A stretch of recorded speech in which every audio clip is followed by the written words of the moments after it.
My informative speech tonight is entitled Life Before Death. The purpose of this speech is to inform you, the audience, about the relevant issues of pain relief, hospice, and palliative care. Hospice and palliative care can relieve the needless pain and suffering of countless millions in the United States as well as around the world if the needed pain-relieving drugs, hospice and palliative care were available. Perhaps someone in this audience today has experienced the prolonged death of a loved one or someone that you cared about, prolonged in the sense that it took days or weeks or even months for them to pass and to expire. And while you were waiting, you were looking at them deteriorating day by day and enduring pain and suffering. The subject matter is not an easy one, but it is one that we do need to consider in the days and times in which we live and have an understanding of how these programs work. And it's just a very vital and important matter for us to consider. As I mentioned, it's important that we are aware of these programs, that we know that they do exist, as they bring benefit, while not necessarily to the length, but certainly to the quality of life that our loved ones would experience and gain from palliative and hospice care. Let me share some of my personal experiences as well as some startling facts that I have found about these particular programs. My mother was diagnosed with pancreatic cancer in 2005, and she passed away on April the 19th, 2008. So as you see, this is a very personal issue for me. The doctors, the original diagnosis was that she would live 6 months. Well, after 2 surgeries, chemotherapy, and a short remission, she did go home to be with the Lord. She passed away, but it was in God's time and not necessarily the doctor's time, because where they said she had 6 months to live, God, the life giver, gave her 2 years. But during her final hospital stay, she was released from there after the doctor said that there was nothing else that they can do. And of course, that's something that no family, no person wants to ever hear said. But after that was said, she was released into hospice care, and they stated that she would probably not last but another week. Well, Mom remained with us 3 weeks because, of course, again, I say this is on God's time and not our time.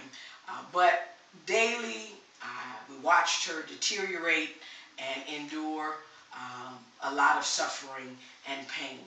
But we thank God, and I thank God, my family and I will be eternally grateful to Lawrence County Hospice Care Center and their staff for their attentive and loving and concerned care and excellent care that they gave my mother until she breathed her last breath and transitioned from this life into eternity. So while my personal experience with hospice and palliative care is memorable in my mind, it has also stirred an awareness within me that others should have knowledge and understanding of these critical matters, because if you keep on living, it might just knock at your door. So listen to the following points that I'm going to make concerning this issue that's of epic concern as I continue this speech.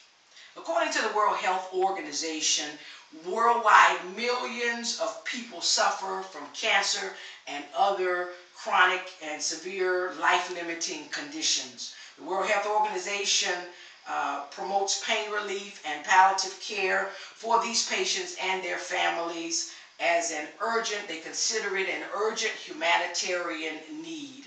Nearly 80% of these deaths are in low to middle income countries, and palliative care could benefit these persons before they die, yet many times, unfortunately, it's not available.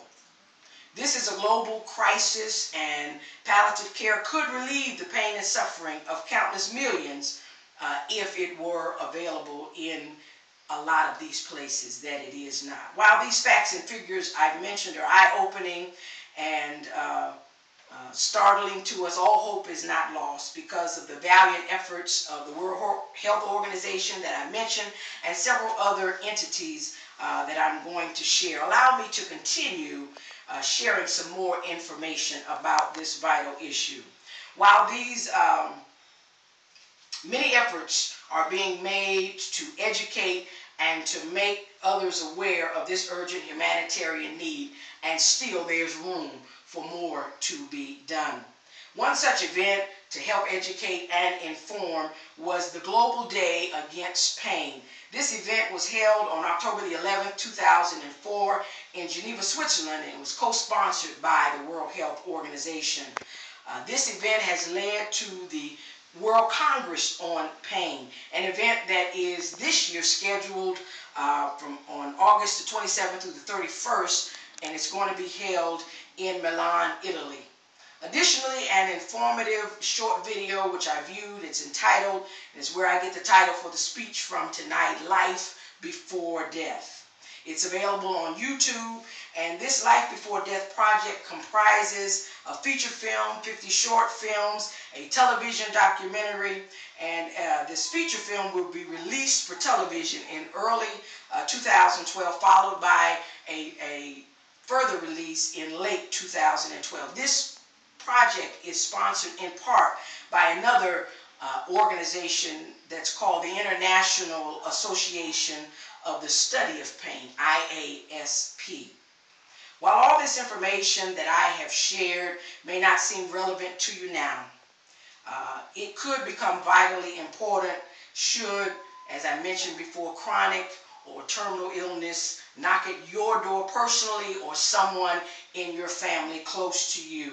So in conclusion, let me quote from the short video. One of the statements that's made in this video is, around the world, approximately 5 billion terminally ill people have limited or no access to adequate pain-relieving drugs and palliative care.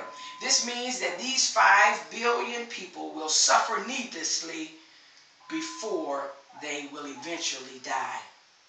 It's not an easy thing, but this is a fixable problem.